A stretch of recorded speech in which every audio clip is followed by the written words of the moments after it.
Hello, everyone. Welcome to another episode of Leadership Synergized, where we introduce to you individuals who have made a difference and have a proven track record of success in a number of lives, be it youth, be it with peers, or perhaps be it with their own lives. I'm Kevin Smith, and I'm very pleased and honored to present to you today our very special guest, Mr. Greg Gogel, Coach Gogel, who's now Administrator Gogel. Greg, thank you for joining us, my friend. It's my pleasure, Kevin. Thanks for having me. Greg and I got to know one another kind of coaching baseball on opposite sides at the high school level many years ago, and came to respect Greg as a growing leader and someone who just from the heart is there to learn and to give back, but also to share what he's been given in his life by mentors and coaches and teachers and just the people that he's been blessed to have in his life. And if you've watched our previous episodes, we built this around the STILL model. And it's really based on my life experience of when things have been successful and it's allowed significance, it's not been because of what I've done right. It's been because of the team of people around me and the peace they've brought and the guidance that they've allowed. And when you break down the STILL model as serve, transform, influence, and inspire, love, and lead, you're going to see as we go through this episode and a second episode with Coach Gogel, I believe that he represents the double L's at the end of STILL better than anyone I've ever met in my life. He loves, he leads. He loves self, he leads self. He loves others, and he gives so much value through leading others. But before we jump in, Greg, and go into specific detail about how you got to where you are, why don't you introduce a little bit about yourself? You're young in your career still, but wow, so impressive and so much respect from me and admiration for you for all you've accomplished. And I know there's 3x of what you've accomplished to date ahead of you. But why don't you introduce Greg Gogel to our viewers and listeners today? Yeah, I appreciate the kind words, Kevin. I try to stay as humble as possible, but I've also been on a fast track in a lot of ways. I'm the principal at Southridge High School currently, getting ready to start my second year. Previously, before that, I was at the middle school for 4. Lucky to have that experience. South Spencer, my alma mater, Heritage Hills, and I started at Crawford County High School. My beautiful wife, Jenna, is a chiropractor here in town. I have 2 boys. They're 9 and 6, and so they're full of all kinds of energy. I don't know where they get it from, but they're great. We're able to live here in just outside of Huntingburg, between Huntingburg and Holland. And so I'm just extremely blessed to be at the school in the district in which my kids are involved in. Yeah, that's a little bit of the background there. Former baseball coach, and we had some battles back in the day. It's been a great life and a great run, and hopefully we can, me, my wife, my family, and other interactions, we continue to build upon that as we move forward. Because like you said, I got a good ways to go. I think it's 16, now years I've been in education on the professional side, but we definitely have 2 great young boys that we need to raise them right, and hopefully they can do some great things themselves. I know they've got a super father and a wonderful set of parents with mom and dad in that regard. For those who really not familiar with Huntingburg and where that's located, that's really in the southwestern part of Indiana. We're roughly an hour and 20 minutes west of Louisville, Kentucky, 45 minutes east of Evansville, Indiana. And what would you say, Coach, about 2.5 hours due east from St. Louis, Missouri in that aspect?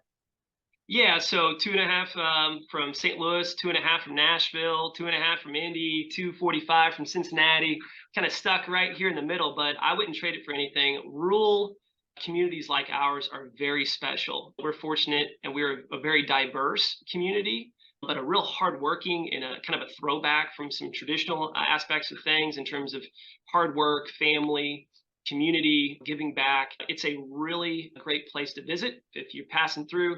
I got a neat historic district in a ball field where they filmed A League of Their Own, have a collegiate summer ball team. It's a great blend. And so for people looking for middle America and some of those things, it's a great place to be. You talked about your alma mater of Heritage Hills High School. That's Santa Claus, Indiana, right? Christmas time, year round. Yep, I could hear the roller coasters at Holiday World from our house evening in the summers.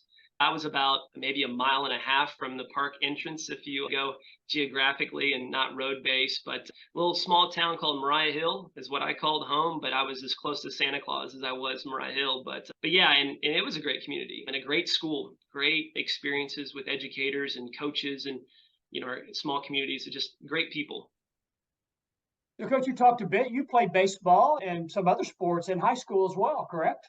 Yeah, I played baseball, basketball, and football, and then I was able to play football and baseball at Hanover College, which is a small liberal arts school, private school in southeastern Indiana. Yeah, so I played those sports. It was the thing to do. My dad was not a sports person. He was one of 15 kids, and it was work before play, and they didn't have the resources for him to play. And so he really instilled into me that you're fortunate to do this. You're lucky that you have the opportunity to be able to play these things because I didn't. And so I always had that as like a motivating factor to just try to do well and listen to my coaches and try to take information from them and utilize it the best way I could. And I love to practice because if I wasn't practicing, I was going to be home doing some kind of chores or work or something.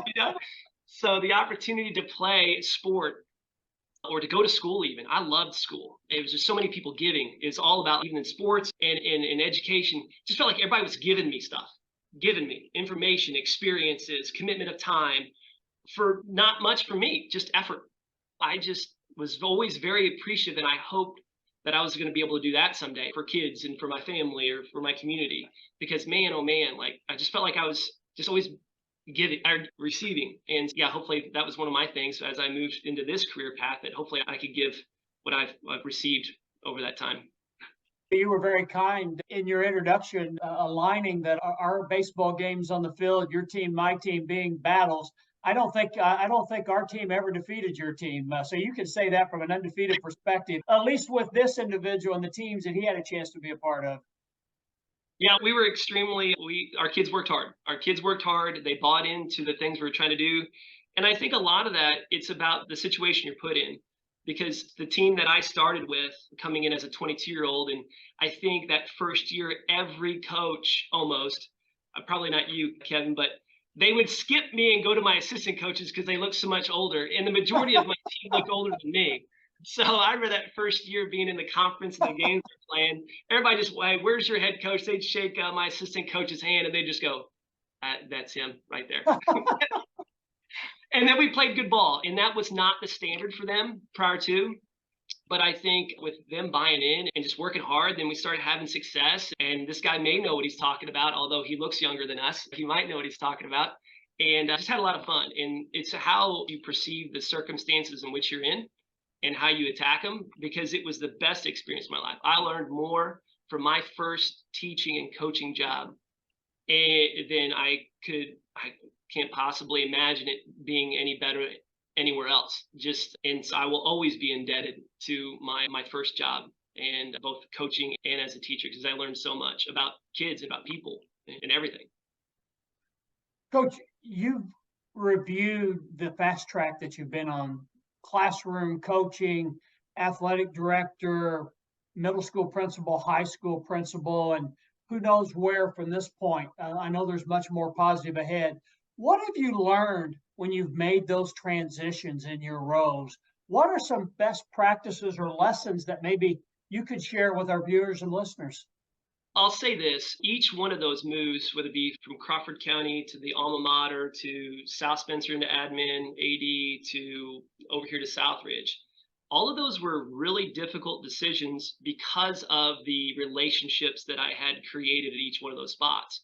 So if anybody's looking to make those changes, I think if you can look in the mirror and know that you've been able to treat people well and you've formed great relationships, and they have that relationship with you, they know that you are destined for something or you want to do other things. None of those transitions were bad or negatives from a standpoint of relationships. They got it. They understood what I was trying to do. I appreciated them, but I didn't take any of those lightly. And I still have great contacts at each one of those spots because of that. As far as like moving through that and to process it, I had to visualize what my goals and what I wanted to accomplish next.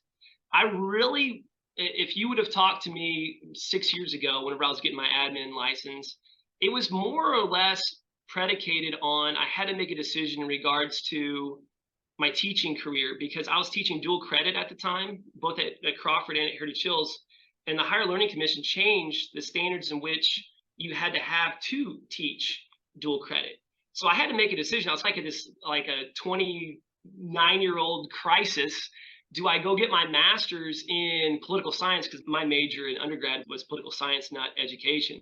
And I had to make a decision to serve those kids for dual credit. Do I go get my master's in political science or economics? Or do I go in admin? I went the admin route, and within a year, I was in administration and out of coaching. And so I think like I had to visualize what my goals and my next wins were going to be, because those were no longer going to be in the classroom per se, like where I could see kids graduating. I taught all seniors. So I knew what my metric was. Every single one of these kids is going to graduate. They're going to have a meaningful experience. They're going to be able to use these skills and preparedness levels in their real life and for their families and whatever it may be. And I had those metrics. And in baseball, coaching baseball, it's wins and losses and whether or not we're going to win a conference title or a sectional. I had to come to grips that my metrics and goals were going to have to change. How was I going to determine my, I guess it was give back. How was I going to measure my level of success? And how was I going to find a certain level of gratification with what my contributions have been to society or to my life? And so I joke now with the teachers here that our kids graduating and getting certain levels of dual credits or saving a ton of money for their next level or having a job set up when they graduate from high school, that's my new state title. That I've had to change what it is. And I joke with our counseling team, like being like trying to evolve and be better and try to get there that, hey, this is my state title now. This is kids being prepared and being satisfied and enthusiastic about their next step in their life as they leave Southridge. That's my new state title. And that's the trophy is their success. And so as anybody's transitioning from classroom to admin or whatever it may be in their career, some difficult moves from place to place, I'd say the relationships that you've had, shed some light on. I'll tell them all the time how much I appreciated them, and I will continue to do so. Every one of those stops. And then also have a vision of what are you trying to achieve? And if you have clarity there for yourself, you're going to be able to do it with conviction, maybe for others and for yourself. That's in a nutshell how I kind of process through all those things. Well, you are getting better with age, my friend. What clarity. And that really leads into the next takeaway that I have in my observation and knowing you. It probably has been 15 years or so now in that regard. But I think your ability to create and maintain focus, identify discipline needed to drive excellence, but then sustain an intentionality that does not become overwhelming has benefited you and really stands out to me. If someone asked me, why has Greg Gogel been so successful? Those are probably the three things that jump to the forefront of whom I've come to know Greg Gogel is. Yeah, it's not like on the outside, it may show like it could be seen easy, but internally and in your mind, that's where it has to start. I have to really visualize what I would like to do. I was always been a visual learner on things and by doing it. And if I can wrap my head around the challenge and what lies ahead and where I want to go, then it's on, right? Then I'll be able to do that. But sometimes it gets dicey and it's not always a win. Like I remember coaching and teaching, and my wife has been a great balance for me because I would get laser focused on whatever it was and pour myself, jump in the pool, both feet in, and do that. I would not have the full scope of what's the fallout of that, right? And she's been great about like she never could. How do you get so focused and lasered in on that to get that done or whatever it may be? I said, I just don't know. It just happens. There's not anything a book I've read. It's just something internally wired in me, probably because of my parents and how I was raised. But she has grounded me that you got to be able to shut that down sometimes and take in all of it, family and faith, whatever it may be, because you can. And being so driven, you can get lost in that. And I've done that at times. But that's why you have a good life partner to keep you checked. I appreciate you sharing that balance in that setting. If you had to think back to the youthful Greg Gogel, it's been said by many leadership experts, John Maxwell for one, and many others, that leadership is a learned trait. But when I think of you and through my experience from the first introduction, I see that natural talent in Greg Gogel as the leader. When did you first recognize that leadership is something for Greg Gogel? It was pretty young. I don't know what it is. I don't know if it's genetics. I don't know where I fell. I'm the third boy and I have a younger sister. I don't know, it's the upbringing that I had, but I, from very young, whether it be in the classroom, I wanted to ask questions and answer questions and be involved and be curious about what I was learning. And then, like in sports, I wanted to be the quarterback. I wanted to be the pitcher. I wanted to be the person that made things happen. And I don't know, I really don't know, Kevin, where that came from. I can't explain it. And then it just led to my college choice. I went to a school where nobody else from my high school went to, but it was it was going to be academically very challenging. I was going to have an opportunity to do some things and grow because I wanted to be a teacher and a coach one day, all the way to, I'll never forget, first job, first time I stepped in the door, the principal at the time, his name was Wayne Apple, hired me at Crawford County, said, "You're on our building leadership team." I said, "What? Excuse me?" I just got here. He goes, "No, you're on it. Well, I want to know what you do." And so it was like, but he put me in an uncomfortable position from a skill standpoint where I had to, and I had so many people in my life that did that. I had this innate thing that was just, I don't know how it was given to me, but then people saw that and they challenged me with it, right? And I will always be grateful because they put me in those positions, whether I necessarily was looking for them or not, to where I had the opportunities to grow. And so those people are great for their ability to find what was good in me. And I hope I can do that with our people here and the people I interact with. Yeah, I can't explain it. I don't know. I can't pinpoint exactly where it came from, but I also know I had tremendous educators in my life that did fuel my curiosity. And I have the Mount Rushmore of coaches. Like, I've played for 6 Hall of Famers. Who else can say they've played for their college? Both their college coaches are Hall of Famers. Their high school coaches are in Hall of Famers. Their principals were principals of the year. I had all of those people to learn from. And that, I think that just was like a double whammy of something in me and then all of the people that I interacted with. It was good. It was great. It was growing and you didn't realize it at the point, perhaps, in that regard, but it certainly has come together as a great recipe. Coach, one more topic I'd like to get into before we wrap up this episode, and then we're going to get more into the people that have served you and how you go about serving self and others in the second episode. But you talked about being driven, to success and excellence. And Pat Riley, just paraphrasing, has been quoted as saying excellence is basically improving every day, just getting better is excellence. There's not this stone that says, "Hey, you're excellent now, don't worry about it." It's constant. But being driven and working to attain excellence can lead to a competitive attitude, competitive drive that, if you're not careful, crosses a line to where it's not effective for self and to serve others. Talk a bit about your experience there and how you've avoided stepping across that line.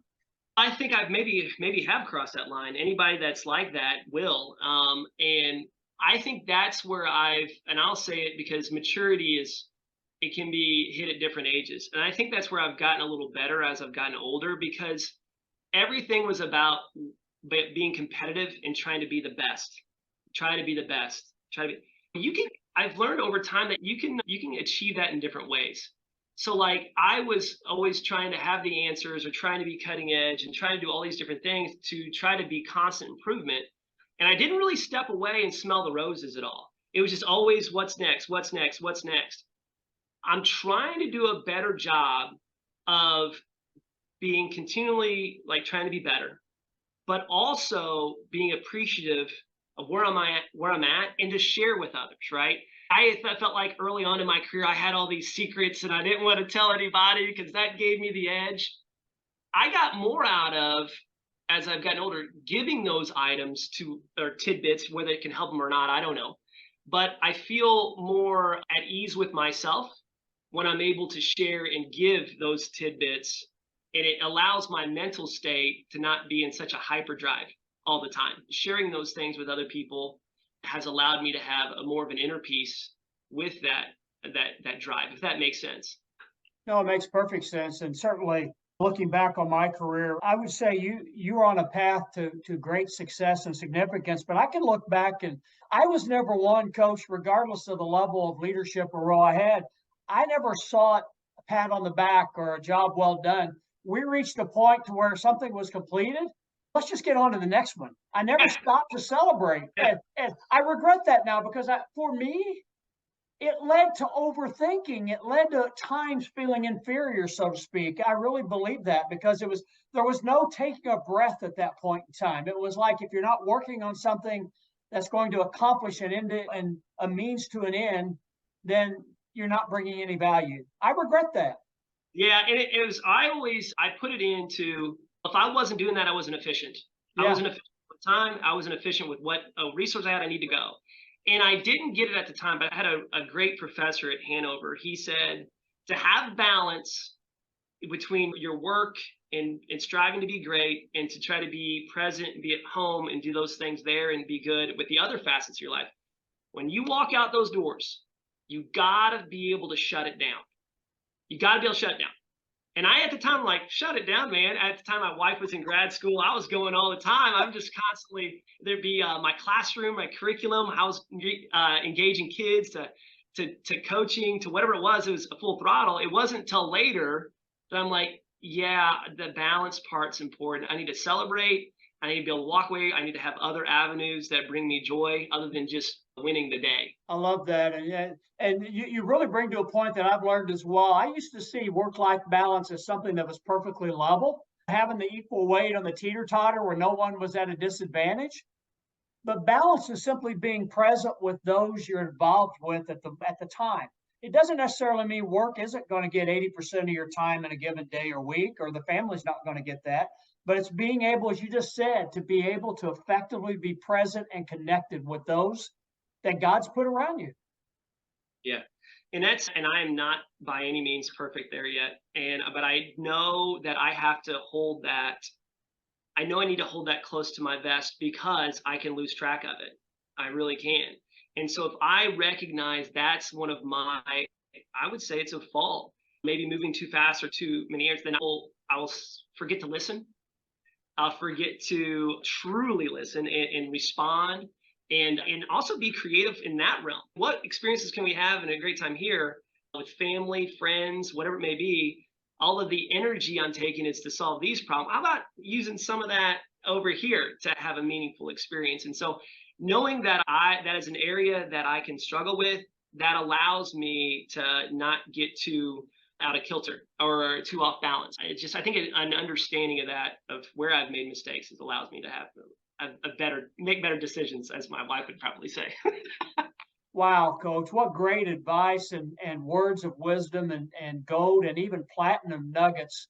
And I hope our viewers and listeners are gaining, but so appreciative of the time. And we're going to wrap up the segment and segue into episode 2 here in just a moment. But I think you've really set us up well to dive into the still and talk about the value and even consider Psalm 46:10, where we're reminded, just be still and know that I am God, and how effective leaders really are able to accomplish that piece. Thank you again for joining, Coach. Much love and respect, and just appreciate the words of wisdom that you're bringing everyone today.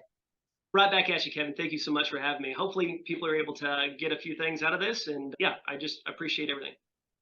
Thank you all for listening and watching this episode of Leadership Synergized with our very special guest and wonderful friend, Coach, and Mr. Greg Gogel, the high school principal at Southridge High School located in Huntingburg, Indiana. We're going to come back with a second episode of Leadership Synergized with Coach Gogel next week. Until then, remember, it's not all about being on the go. To be effective in serving others and keeping the service itself that's required, we have to be still. Thank you for joining us. I love you. I appreciate you.